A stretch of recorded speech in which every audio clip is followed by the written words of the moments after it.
Hey guys, what is up? This is Nathan Davis, me once again. Welcome back to another movie review, aka after I saw this time is going to be on Creed 3, the conclusion to this trilogy that I never thought would actually be a trilogy, but is a trilogy.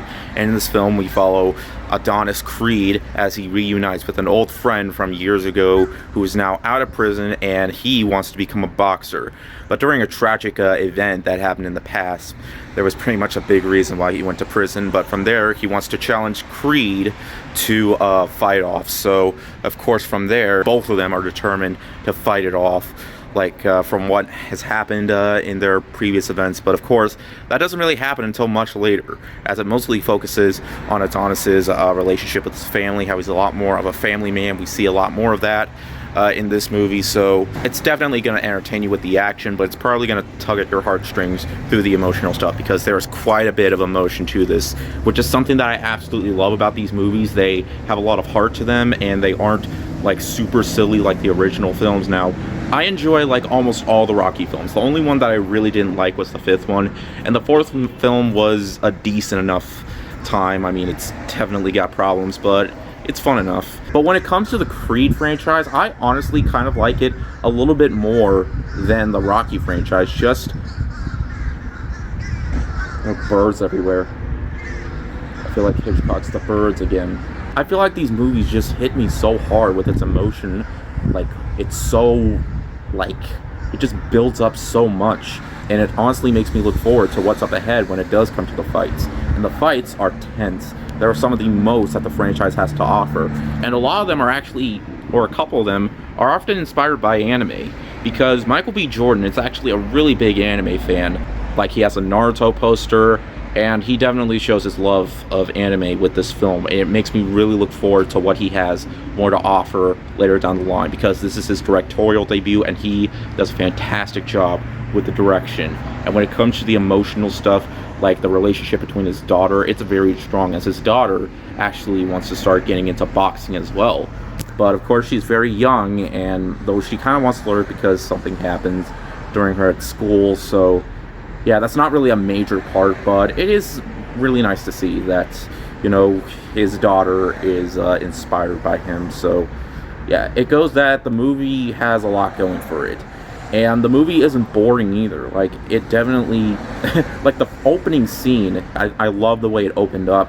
And I'm not going to spoil anything here, but there are a lot of times where I nearly teared up.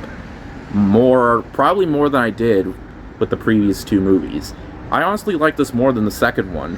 While the first movie I will always consider to be the best out of all these, including the Rocky franchise, I can say that there is a lot to love about this film.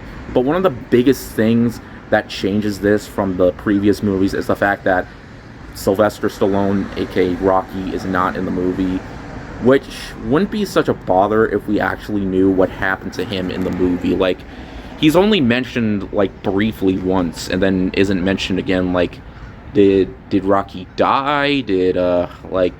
I know there were some reasons why Stallone didn't return, but it's kind of like how Neve Campbell isn't coming back for Scream 6. But it really didn't bother me at all. Like, it kind of bothered me, like, I wanted to know, like, what exactly happened, because I could have sworn, like, in the movies that he had cancer or something, but he made it through the second movie. So it's just a theory. But he could be on vacation. But either way, that was just the main gripe that I had with the movie. But nonetheless, this movie was fantastic, okay? It's a great send-off to the franchise, and I really hope they don't do anything to expand upon it. Like, I really hope they don't do, like, Creed 4 or anything like that, because it's not necessary.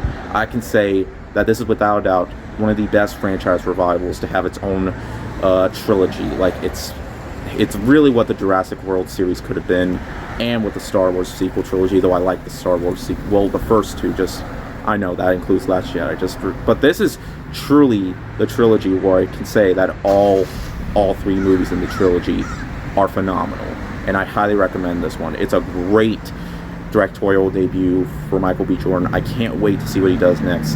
It was so powerful. I highly recommend it if you're a fan of this series.